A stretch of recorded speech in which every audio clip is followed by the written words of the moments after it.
Good Tuesday morning, Jonesboro. This is meteorologist Tim Root with your KLEK 102.5 FM weather.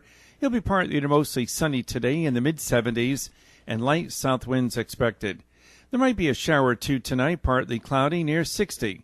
Showers and thunderstorms are possible Wednesday and Wednesday night. Not much of a chance, about a 20-30% coverage.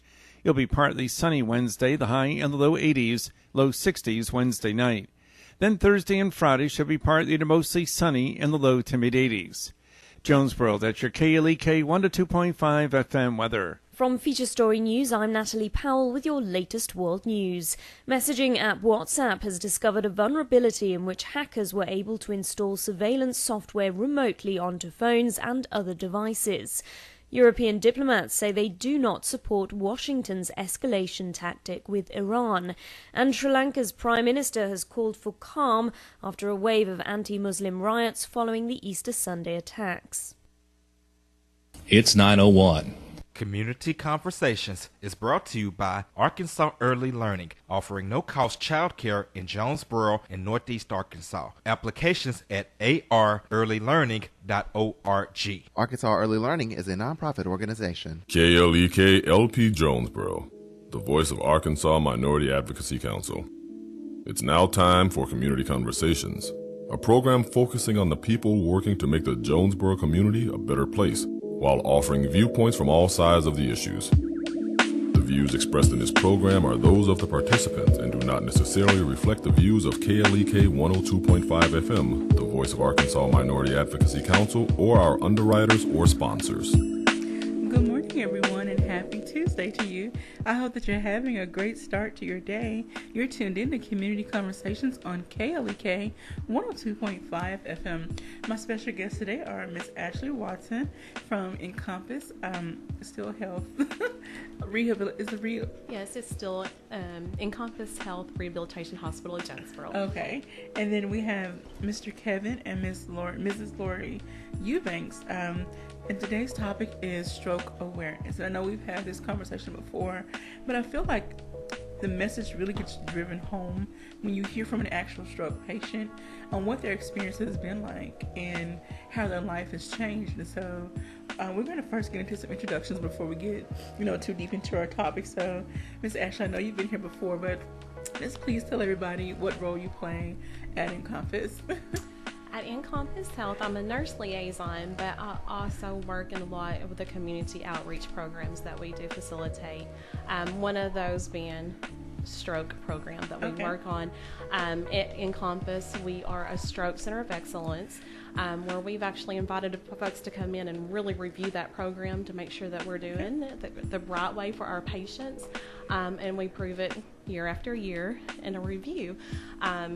I know Miss Lori knows what Joint Commission is. We invited them to come back and say, look at this. And so we really are wanting to make sure our patients get exactly what they need. And that's what we try to strive for at Encompass. Okay, well, thank you so much for that. All right, and then Mrs. Lori, Mr. Kevin, if you could, give us some introduction of yourself and tell us about when Mr. Kevin first had a stroke, and just, we want to go ahead and get into your story. Okay. My name is Kevin Eubanks, and on February the 7th of 2014, I had a massive stroke that paralyzed the whole left side of my body. In fact, we ended up in Little Rock at UAMS, and once I got down there, they had to do a craniotomy on me because I was having a brain bleed. In order to save my life, they had to do that to relieve the pressure. And at the time when I had the stroke, the doctors told my wife that it didn't look good for me, that they had done everything that they possibly could do to save me. And from that point on, we started recovery, because whenever they got ready to dismiss me out of the hospital, they also told my wife that I needed to be put into a nursing home. But instead, we went to Encompass here in Jonesboro, where immediately they started doing rehab on me. That's amazing. Okay, now I'll kind of pick up from there. I'm Lori Eubanks. I'm Kevin's wife. I'm a registered nurse, but at the time of Kevin's stroke, we worked together. We had our own family business in Paragould, owned a fuel distributor dealership. So Kevin was a workaholic. Okay. When you own your own business and you're self-employed, You have to. and your busy time is, summer. He hauled fuels to farmers, so he stayed super busy. Okay. There were times if I had to work with him, I wouldn't have seen him. Oh no. And then one Friday night in February 7th of 2014, he had a massive stroke. The month before, he had been dealing with a little shortness of breath because he always had some, what they termed pre-asthmatic things that would happen to him in the wintertime. So we thought that's what we were dealing with. And then one Friday night, he kept saying he had a headache with his, he had a lot of allergy issues, and his headache was just bad. Okay. He was about 11 o'clock. I was in the shower. He was going on to bed because he had a really bad headache. Next thing I know, about 5 minutes later, I think something has hit my house. It was such a loud, just a boom. And I go into the bedroom to find him curled in the floor, saying he had a bad headache, and his voice had changed. The voice was a deep, rough voice. Okay. And I go over to him, squeeze my hands, Kevin. The left side is absolutely nothing. Okay. Stroke dealings I'd had with in the past, we hear of weakness. No, there was nothing there, so I knew immediately he'd had a stroke. Our daughter was there with us, called for an ambulance. We felt like from the very beginning things were against us. There was a snowstorm going on outside. Ambulance got stuck, had to bring a second ambulance, getting to the Paragould Hospital, start a medication on him that's a clot buster, IV medication, because he had a blood clot that caused his stroke. We finally get him to UAMS, and as Kevin said, it was a massive stroke that totally paralyzed his left side. Spent 2 weeks at UAMS, and he had the craniectomy he was talking about he had swelling on the brain, so the bone piece had to be removed. For 5 months, Kevin wore a helmet because he had no bone piece on the right side of his scalp. And but we were at UMS 2 weeks, but the few days later when they had to do this craniectomy, they in essence told me he wasn't going to make it. Okay. But we battled. At the end of those 2 weeks, they wanted him to go to a nursing home. We had already been in touch with Encompass Hospital and made the arrangements to go there, and they started with him from day one of not being able to move. That's amazing that he was able to receive that care. Now, I do want to go back and ask about when you're going through this process. You mentioned you're a registered nurse. In those moments, does your nurse brain kick in? Like, okay, this is my husband, but I'm also a medical professional. Did one outplay the other? In the first few seconds, the medical kicked in because I immediately knew to go over to him and check for the things that you check for, facial droop, weakness, all the symptoms. Okay. But and I always go for the, grip my hands first to see if one side has weakness. And he had nothing on his left side, so I didn't even have to check anything else. I knew he'd had a stroke. Okay. After that, no. I went into total breakdown, shutdown, this can't be happening to us, denial.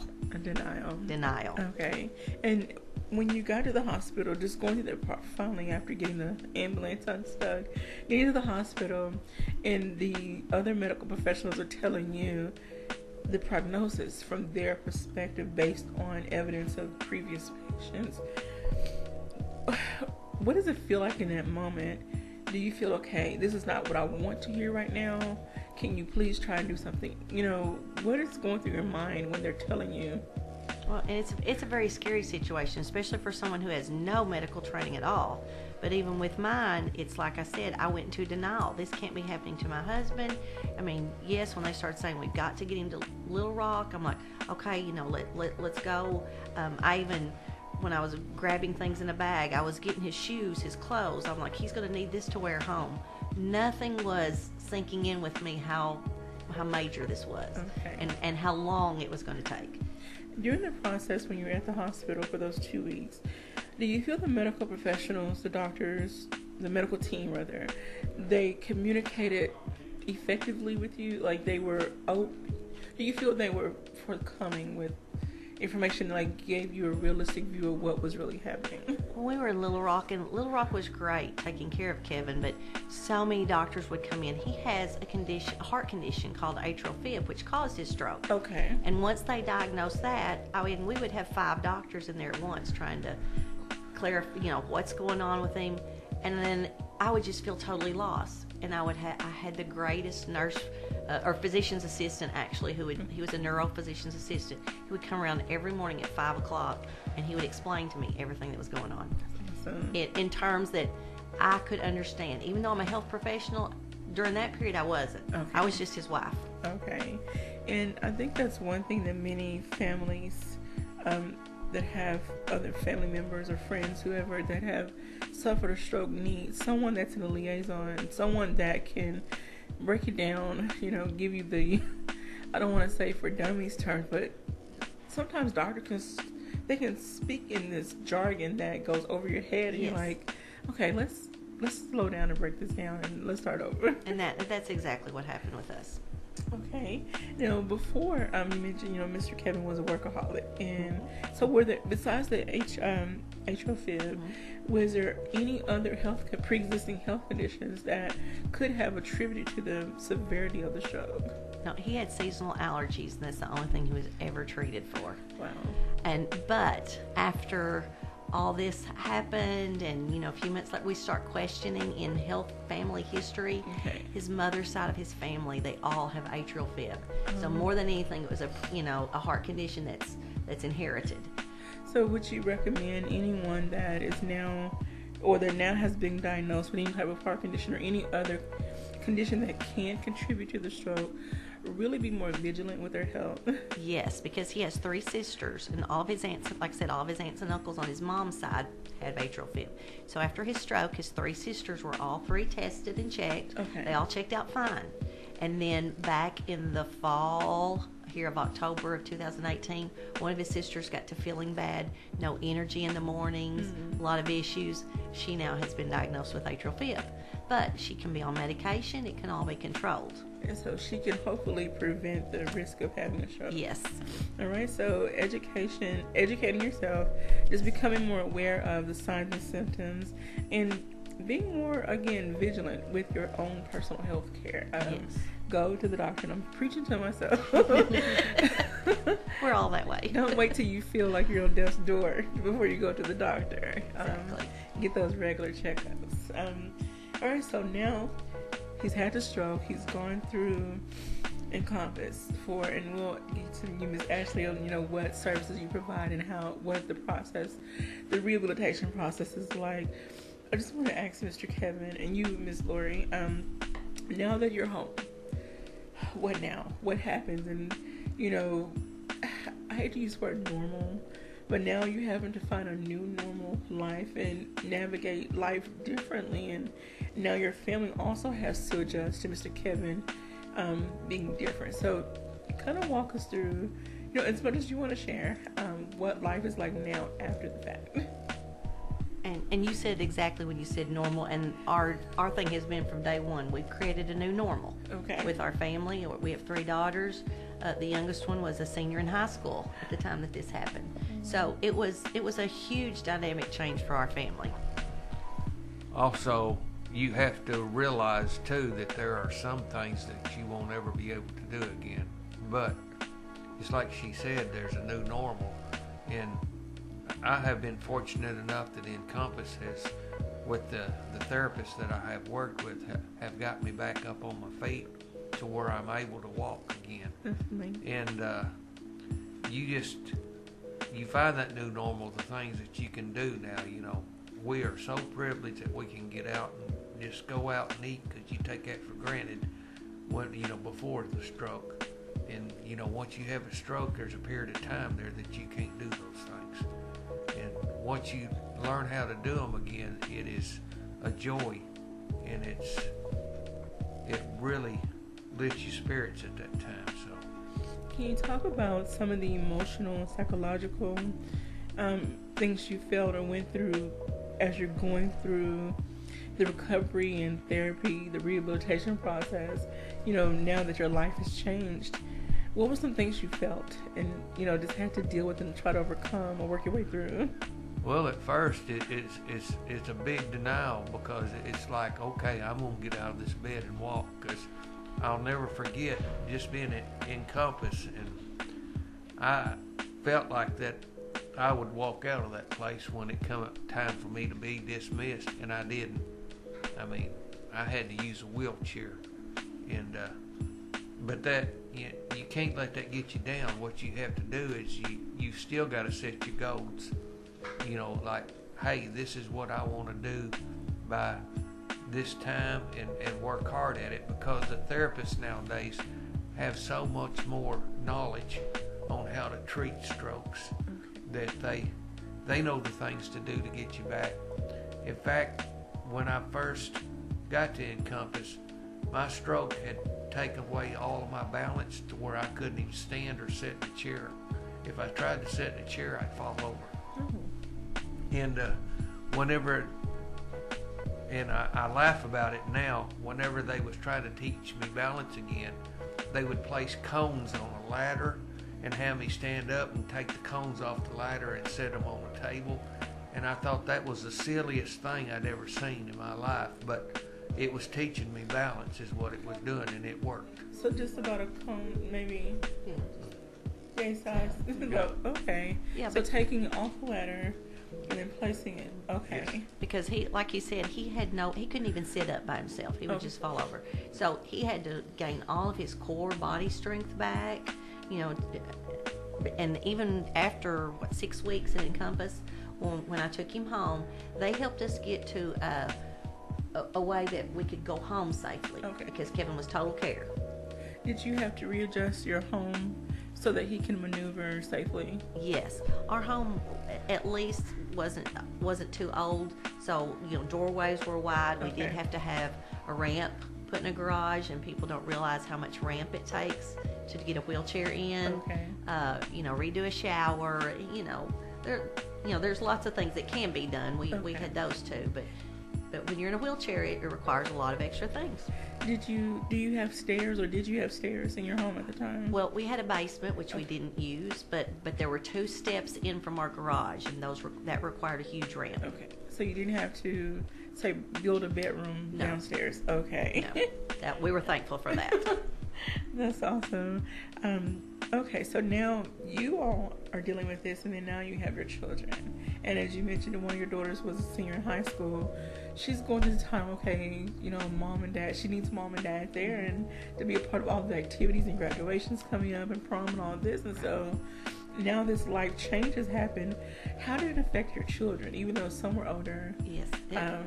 It was tough on everyone, because in the beginning, we had our own business. So I spent 2 weeks at Little Rock with him while our kids and friends were helping with our business. Then while he is at Encompass, I am at work during the day, because we did get our business all sold out. But I am at the office during the day, trying to get down to Encompass with him by supper time, trying to spend several hours with him, and yet get home about 10 o'clock at night to see our daughter that's a senior. That was my life for about 6 weeks, and I had no rest.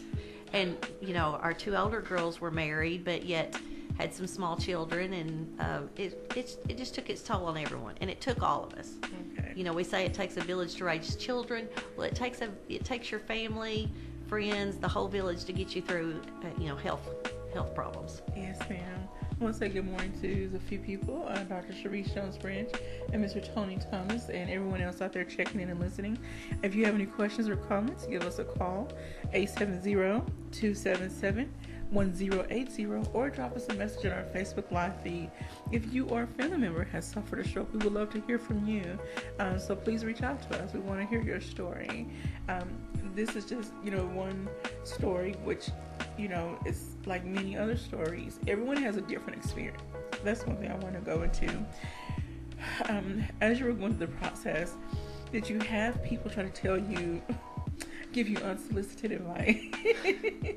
Yes, definitely. And a lot of it was greatly appreciated, because even though everyone's stroke is different, there's some issues you still have to handle the same, and, you like any help you can get. Okay. But did it ever get to the point where, you felt people weren't respecting your knowledge and your ability to care for your husband? I didn't really feel that, but a lot of it may have been that people knew I was a nurse. Okay. So, someone else might get that more, but, a lot of people felt like, okay, you're a nurse, you know a lot, but, when it's a situation like this, no, you really don't. Okay. It's your family, and suddenly you don't know anything. Well, on the flip side of that, because you are a nurse, did people feel like you didn't need help or advice or anything because you were a nurse? People in general public, yes, but not healthcare. People, they were like, okay, they understand the situation and realize that you go from being nurse to a family. Okay. And I want to ask Mr. Kevin, now that you have gone through rehabilitation and you're back to, being more mobile, like you said, at one point you were in a wheelchair, how do you feel now? Like, what are your emotions like now? What is life like now? I know there's still some limitations, but to have, we got a minute before our break, so we might want to save your answer when we come back, but when we come back from our break, I want you to talk about, now that you're more mobile, what are still some emotions you have to deal with, because there are still some limitations in there. So again, if anyone else out there has a story that you would like to share, we would love to hear from you. This is what we do here. We try to highlight everyone's stories, much as possible, to share the information, because again, everyone's stroke is different. Every experience is different. Every recovery period experience is different. But we have our friends at Encompass who are there to help us. And when we come back from break, when Mr. Kevin shares his story, we'll have Ms. Ashley talk about the role that Encompass plays and what services they offer. So please don't go anywhere. And I can't thank you all enough for being here, for sharing and being so open and candid. I hope that this is really helping someone. So again, you're tuned in to Community Conversations on KLEK 102.5 FM. We're going to take a quick break. When we come back, we'll hear more from Mr. Kevin, Ms. Lori Eubanks, and Ms. Ashley Watson. Don't go anywhere.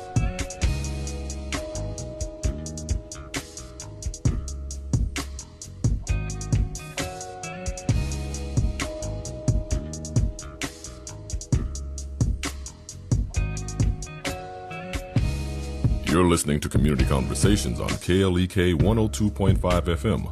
We'll be right back.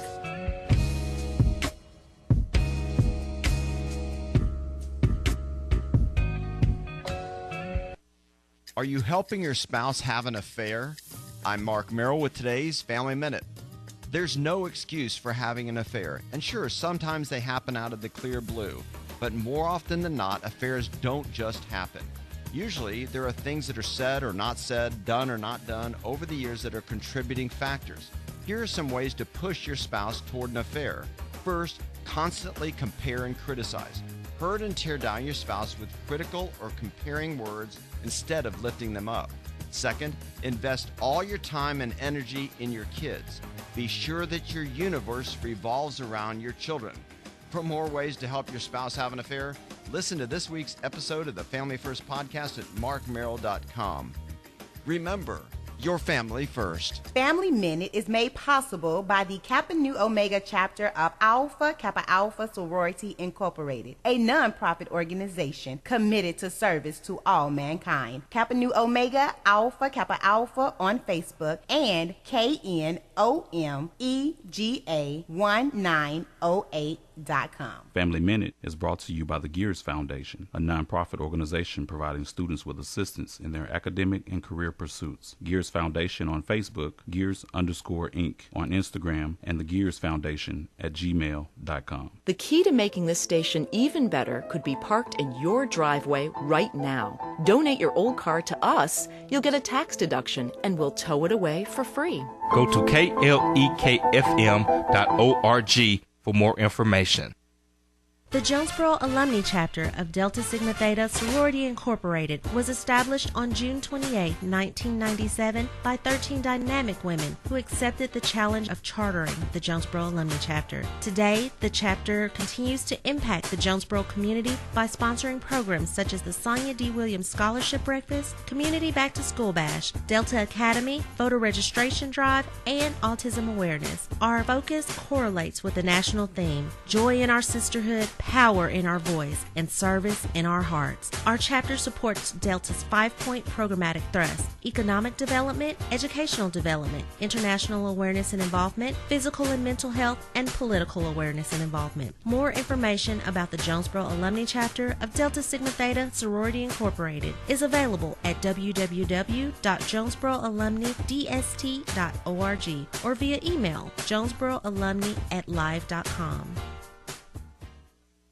Hello, I'm Officer Jonathan Hagens of the Jonesboro Police Department. One of the best decisions I ever made was to join the Jonesboro Police Department. Since joining, I've had the pleasure to give back, protect, and serve my community. Now I want to let you know about that same opportunity. The Jonesboro Police Department will conduct testing for the patrol officers at the Valley View High School. Applications are available online at jonesboropolice.com. The Jonesboro Police Department offers a competitive salary, health, and retirement benefits, top-of-the-line training, and most importantly, the chance to make a difference in the Jonesboro community. Join me in making Jonesboro a better place. The Jonesboro Police Department is an equal opportunity employer, and women and minorities are especially encouraged to apply. More information, 870-935-5657. Applications are being accepted. Applications are available at jonesboropolice.com. And now back to Community Conversations on KLEK 102.5 FM. Welcome back to Community Conversations on KLEK 102.5 FM with my special guest, Mrs. Ashley Watson from Encompass and Mr. Kevin and Mrs. Laura Eubanks from Paragould. We want to thank you all so much for sharing, so much for being here.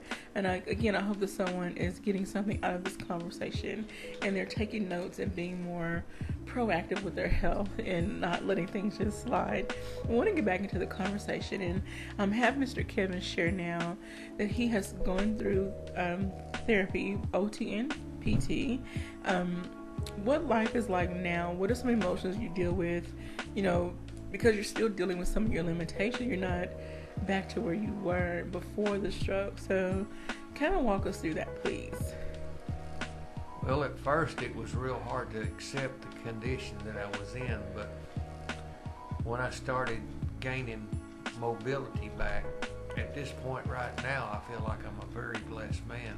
Okay. Considering where I started from with nothing and being able to walk at this particular time, I feel like I'm a blessed man now.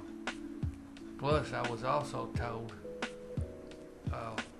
by a doctor, a neuro doctor, that told me that on the brain never stops learning, that it continually learns, and it might learn something new 10 years from now. So there is always hope there that, you know, new movement will come, and that's true, because even after 5 years, I'm still finding that I'm getting new movement, you know, in different areas, and it's a big encouragement when you see those things to continue the fight to get better and stronger and more mobility. Plus, it's a great encouragement when you have a family that backs you. Not only a family, but friends. We've had some of the best friends that anybody could ask for that have been there to help us along the way.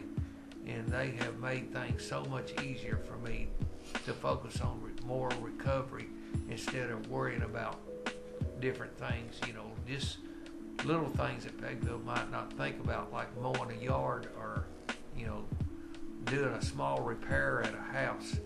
And not only have I had great friends, but I've got some of the best son-in-laws a man can ask for. They have always been there with a helping hand to fix things that needed to be fixed at the house, and that is part of recovery too. Is family support, friends, and Encompass is family to me now, because they have been there every step of the way, and they're some of my biggest cheerleaders there.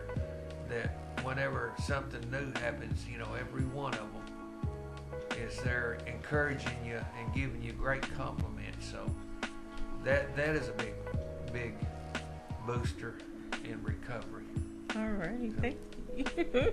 That's amazing. And so, I know things are still a little different. Do you think, or do you feel, or do you desire to ever be able to drive again? Oh, yes. Yes, I would, but at this particular time, I know that I'm not capable. Okay. But until that time comes, yes, I look forward to it. And that would be one more step to, in my eyes, being more normal. Okay. So, yes, I would love to drive again one day. And if I do, watch out. Do you feel that your will to, some people have this will to survive, this will to get better, this will to improve.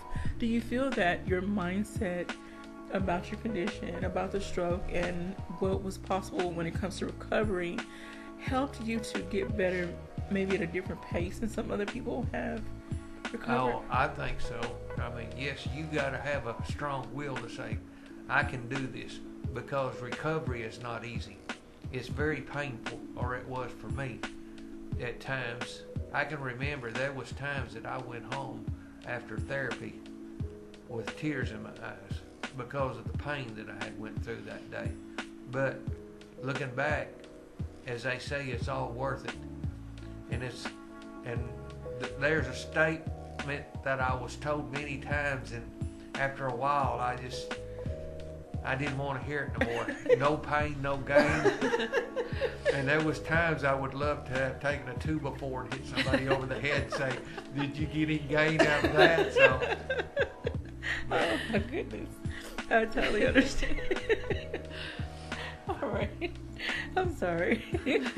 I can totally agree with that. I was going to say, most people, if they've been through any type of, injury in the therapy, I mean, it is painful because you have muscles, there's lots of areas of his body that didn't get used for months.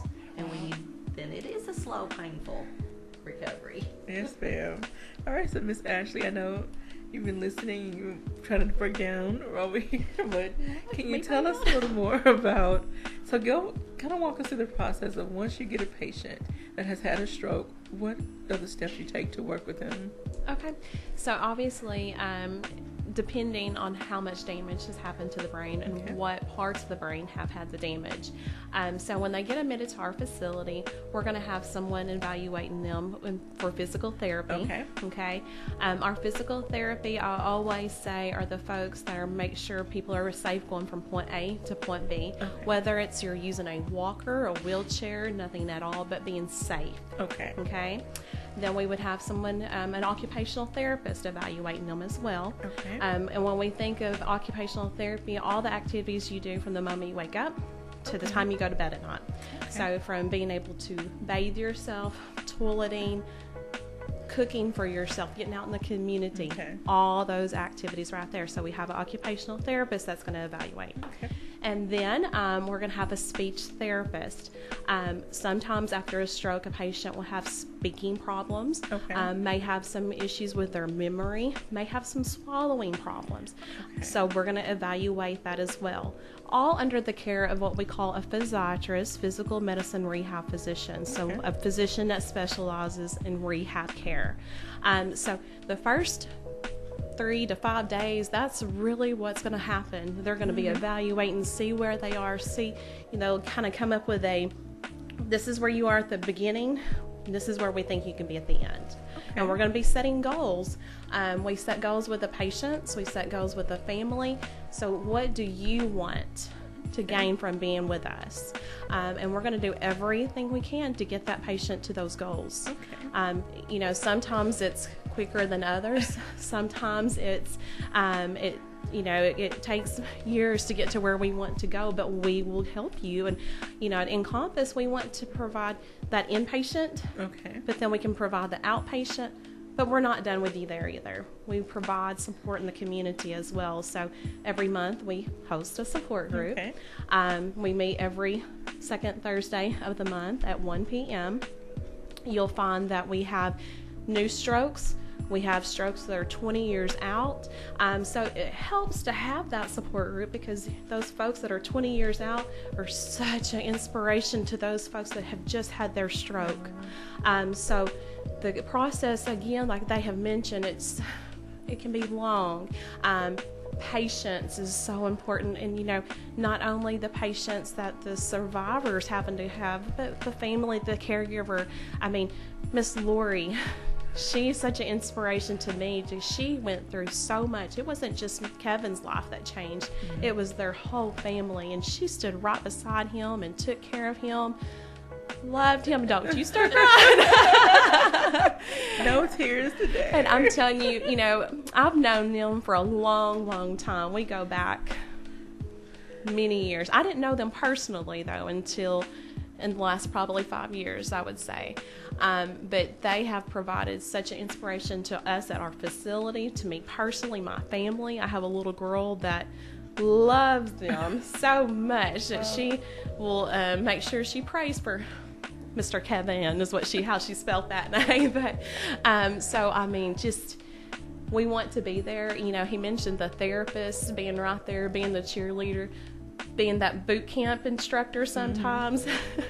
That's what we do. A lot of times people will come to our facility at the beginning, they're like, oh, this is horrible, I do not want to be here, this is horrible, they're so mean. But then they get to that halfway point, they start going, oh, okay, I kind of understand why they're pushing me to do this or do that. And then they get to the end, and it may be for when he got to leave us, it was going out in a wheelchair, but you weren't supposed to be able to go out in a wheelchair, right? And so you see that process. But then we do have those folks that do walk out the doors, and able to greet their grandchildren or their children. And that's just, again, what makes Encompass what it is, because we are there for families and their family members and caregivers and the patients. They are our family. I would love to hear someone's story that has been, a 20-year patient, survivor, I should say. Yes. To hear what they have gone through and how they have maintained, where they are now in their life. You bet I can provide that for you too. You betcha. And also, I'm sure with these support groups, I can attest to the support group that I attend for different reason, but having someone there that gets it, that gets you, and you can be yourself and be open. And if you want to cry that day, you're upset that day, because I know I've had moments where I've just broke down and said, I'm tired, of this. So, Mr. Kevin, have you had moments where, even though you're making progress, you're just like, I'm tired, I'm emotionally tired? Yes, it is very draining, especially when you have the strong desire to be what I call normal, being able to work again and so forth. And yes, after a while, it is very stressful and draining on you. And you always have that desire to get back to where you was, but you also have to realize that in my condition, not only has the stroke affected me, but age has affected me now. So, I've got two things going against me at the moment. So, a stroke and age both. So, at some point in your life, you have to accept the fact that I'm not going to be 30 years old anymore. So, those days have done passed me by. So, it's time to move on. We all have that. I'm past 32. I can attest to the aging process. Well, and I'll tell our age. We were 52 when this stroke happened to us. And that was a big thing too. I kept thinking, this is not supposed to happen to us. That was part of the denial too, was this should be something we should be worried about with parents or whatever, not us. We were too young for this to happen. At the time, were any of your parents still alive? Yes, both mine and his dad were all still living. And so, are they still around now? His dad has passed away, but my parents still live. And so having to maybe not care, but in essence, care and visit your parents. And now that Mr. Kevin has had the stroke, can you tie that into the whole aspect of it? I mean, all those areas changed in our lives, and we're both blessed by.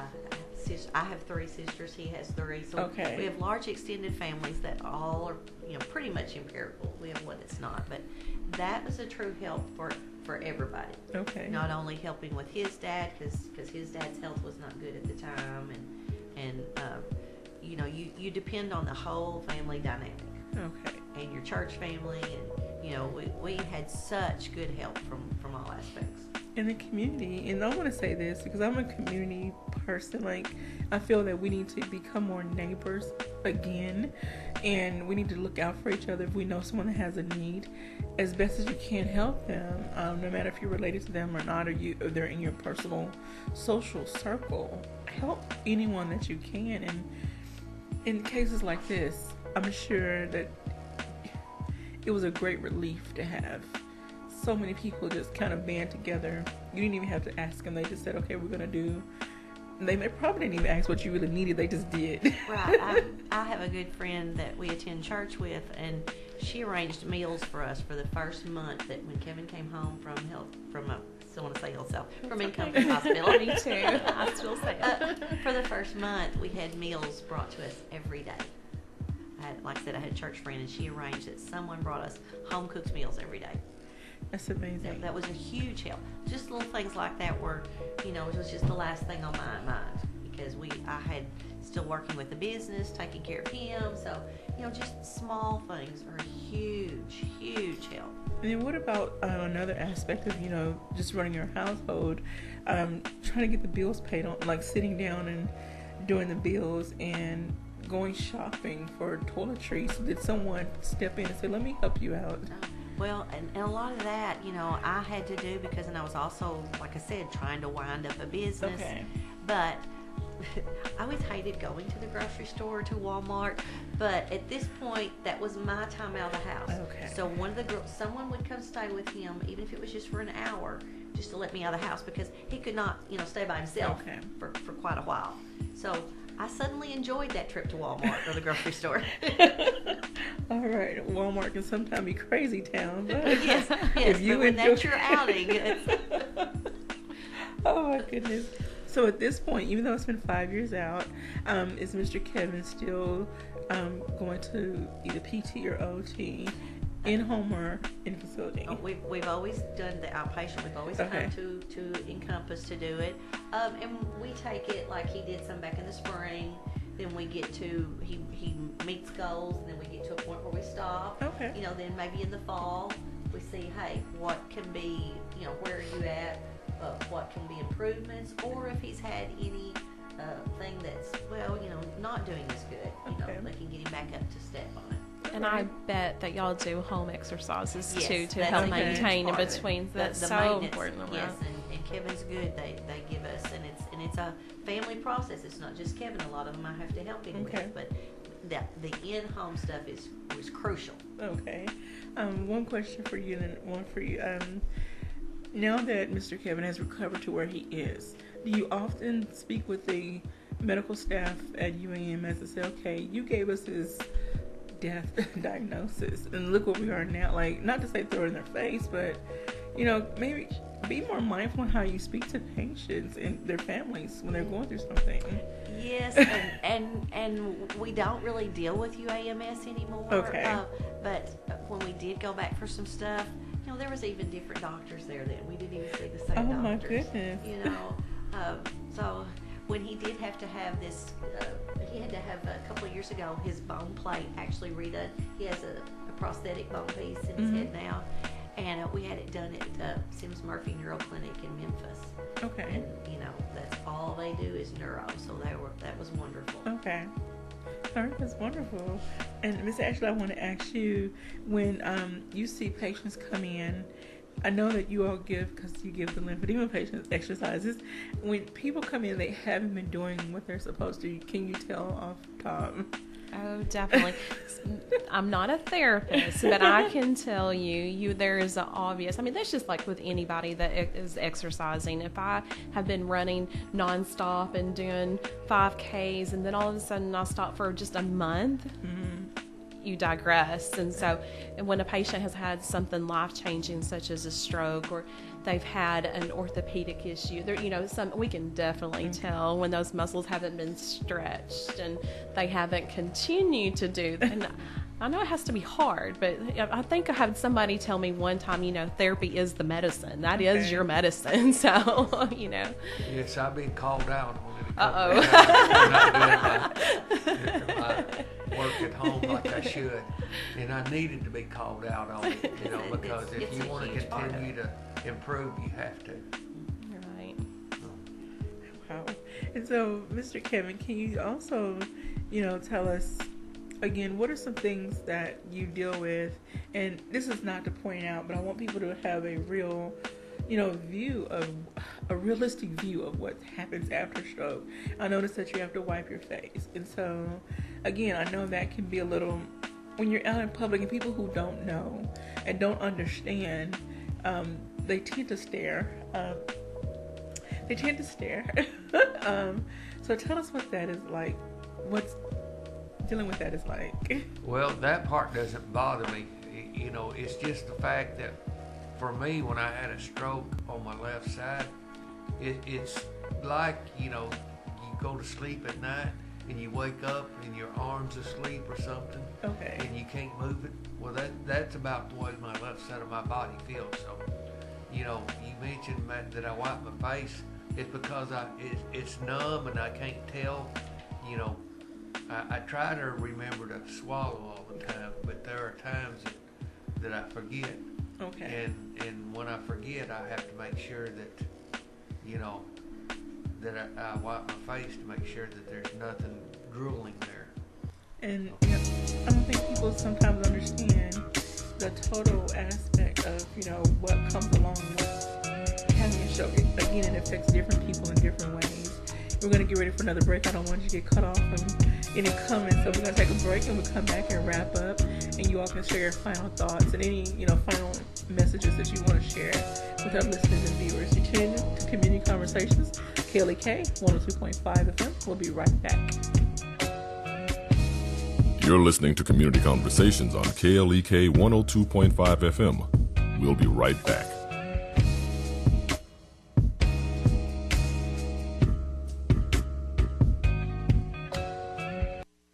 We're back with Money Matters. I'm Alfred Edmond Jr. Congratulations! Somebody finally put a ring on it. But now that the engagement is in full effect, it's past time for you and your sweetie to be thinking about how to manage your money as a couple. First, do not invest in your wedding. Invest in your marriage. If you're paying for your own nuptials, resist the pressure to blow all your savings and go into debt in order to finance your wedding day. If you are both working, create a newlywed budget that combines incomes and eliminates expenses. For example, you are no longer paying rent in two places. Take that money and use it to pay off credit card debt and student loan debt and build up your savings. Do your best to live on one income for as long as you can. Also, get life and disability insurance policies for both of you in case of death, illness, or injury. Remember, you're depending on each other now. I'm Alfred Edmond Jr. for Money Matters at AURN.com. Money Matters is made possible by the Jonesboro Alumni Chapter of Delta Sigma Theta Sorority Incorporated, a nonprofit organization focused on joy in our sisterhood, power in our voice, and service in our hearts. www.jonesboroalumnidst.org. Money Matters is brought to you by the Gears Foundation, a nonprofit organization providing students with assistance in their academic and career pursuits. Gears Foundation on Facebook, Gears_Inc. on Instagram, and the Gears Foundation at gmail.com. Money Matters is brought to you by Bancorp South, offering checking, savings, loans, credit cards, and wealth management. 5 locations in Jonesboro to serve you. www.bancorpsouth.com or 870-972-9800. It's graduation season, and KLEK 102.5 FM is offering you an opportunity to congratulate or shout out that special graduate in your life for just $10 per message. The messages will air from May 1st through 25th at 7:31 a.m., 12:31 p.m., and 5:31 p.m. Proceeds go to help keep KLEK on the air. KLEK will also donate a portion of the proceeds to the Sonia D. Williams Scholarship Fund of the Jonesboro Alumni Chapter of Delta Sigma Theta Sorority Incorporated. To sign up and purchase your greeting for that special graduate, visit our website at www.klekfm.org or call 870-277-1080. This event is a KLEK fundraiser. KLEK thanks CJ Pepper and the staff of Life Strategies Counseling Incorporated for helping people through hard times in life such as depression, family issues, stress, abuse, and more. They offer counseling and therapy for all ages, individuals, families, and groups. They are located at 1217 Stone Street. Phone number 1-866-972-1268 or online at lscihelp.com. The McDaniel Law Firm, 400 South Main Street in Jonesboro, is a firm believer in justice and equality for the minority community. The McDaniel Law Firm has fought for our rights for over 44 years. The McDaniel Law Firm offers legal help for wrongful death as well as trucking and automobile accidents. Bobby and Brett McDaniel are available for a free consultation at 870-336-4747 or at www.mcdaniellawyers.com. The Mu Omicron Lambda chapter of Alpha Phi Alpha Fraternity Incorporated was established on January 1st, 1977, originally serving Blytheville, Arkansas, and now serving Jonesboro, Blytheville, Osceola, Marion, and West Memphis, Arkansas. Today, the chapter continues to make an impact by focusing on Alpha's national community outreach initiatives such as My Brother's Keeper, A Voteless People is a Hopeless People, Go to High School, Go to College, Project Alpha, Boy Scouts, and the March of Dimes. The Mu Omicron Lambda chapter of Alpha Phi Alpha Fraternity Incorporated is committed to Alpha's mission of developing leaders, promoting brotherhood and academic excellence, while providing service and advocacy to the community. More information about the Mu Omicron Lambda chapter of Alpha Phi Alpha Fraternity Incorporated is available at MOL Alphas on Facebook or via email at molalphas@gmail.com. KLEK 102.5 FM wants to be active in the community. If you or your organization is hosting a community service event, we would like to know about it and be a part of it. KLEK will promote your event on air, online, and on social media. KLEK personalities may also attend the event and provide music and or entertainment. Certain restrictions and availability may apply. If you or your organization would like to partner with KLEK to make the Jonesboro community a better place, call 870-277-1080 or email us at klek@klekfm.org. In order for a community announcement or church announcement to be aired on KLEK 102.5 FM, we ask that the announcement be sent at minimum 1 week in advance. Thank you for supporting KLEK 102.5 FM. And now back to Community Conversations on KLEK 102.5 FM. Welcome back to Community Conversations on KLEK 102.5 FM. I can't thank Mr. Kevin and Ms. Lori and Ms. Ashley for joining us today and sharing this wonderful information about stroke awareness, and Mr. Kevin and Mrs. Lori sharing so much of their lives. And thank you so very much. I hope that someone else is touched by this and they're like, okay, I need to educate myself, I need to take care of my health, and I need to have these conversations with my family. We were talking off air about, all of us experiencing someone with stroke at we were younger, and so having limited information, we just didn't know how to deal with it or what really to do. So I would like for both of you, all of you all, to share how important it is to have conversations with your families, no matter how old or young they are.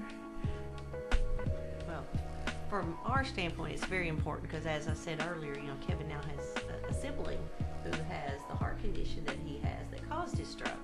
So, it's just very, very important for education. Even if you don't know a lot, just know, the symptoms of a stroke and how quickly and how important it is to get medical attention as fast as possible. And with the babies, like you have grandbabies. We have 3 little grandsons. And so, do you try to explain, okay, granddad can't do, or do you try to the best of their not, what they can understand, have this conversation with them? The oldest one is 6. We have 2-year-old, 3-year-old, and 6-year-old. Oh, So it's goodness. really hard for them, but yet they're so good. They'll, used to when Kevin used a cane, they love to play with his cane, but then they'd say, okay, this is Papa's cane. He needs it to get up, and then they want to help him up. Well, they're all too young to really understand what a stroke. Okay. But yet they're very helpful. Okay. And very loving. And one of Kevin's goals when he was doing therapy was, I want to be able to get in the floor and play with my grandchildren.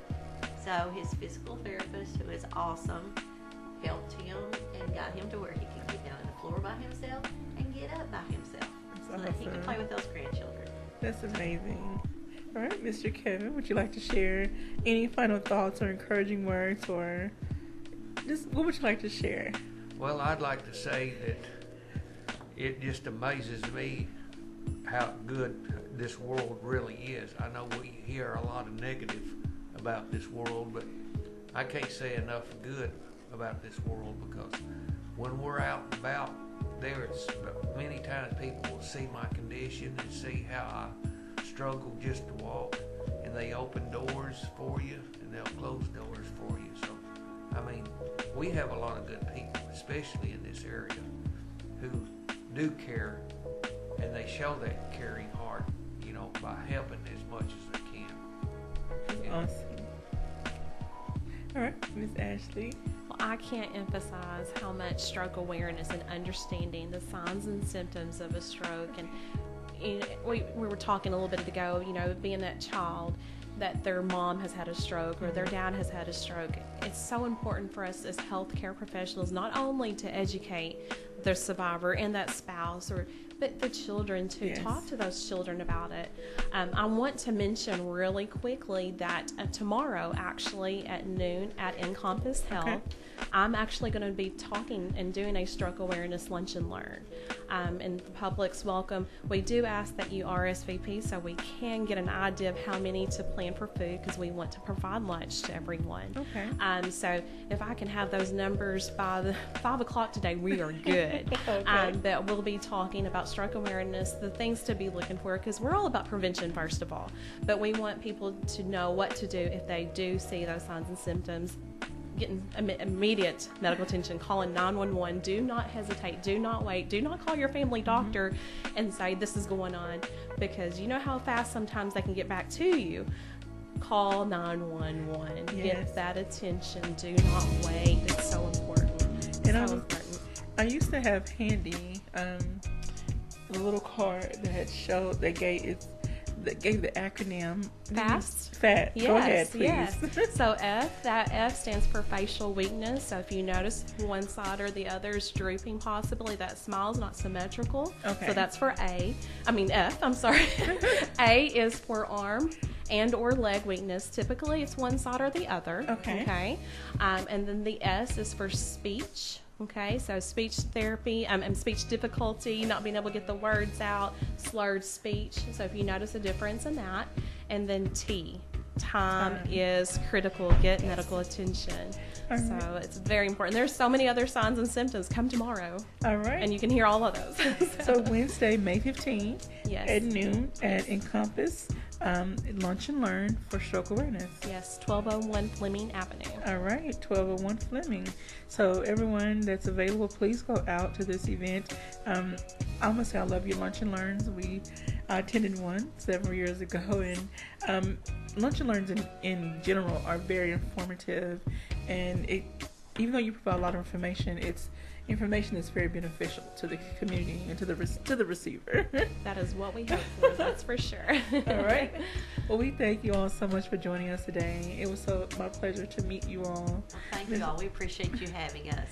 And so, at this point, from this point on, do you feel that you may try to get involved with some awareness campaigns and things happening in your community? Oh yes, I mean anytime, and lots of times we don't know unless someone asks us, but anytime Ashley or anyone from Encompass asks us to be a part of something, or to even speak with someone who maybe has had a situation like Kevin's, and maybe it helps them to talk to someone that, hey, look how far they've come now. So we're always eager to help anyway. All right. Well, we thank Oh. And I would encourage people out there that if you think you're having problems with your heart, have it checked out. Okay. Because atrial field, like I said, is what I had, and it's the number one cause of a stroke. All right. And the signs of it is... No, but well, we just have a few seconds, but thank you everyone for tuning in. Thank you for listening to Community Conversations on KLEK 102.5 FM, a program focusing on the people working to make the Jonesboro community a better place while offering viewpoints from all sides of the issues. The views expressed in this program are those of the participants and do not necessarily reflect the views of KLEK 102.5 FM, the voice of Arkansas Minority.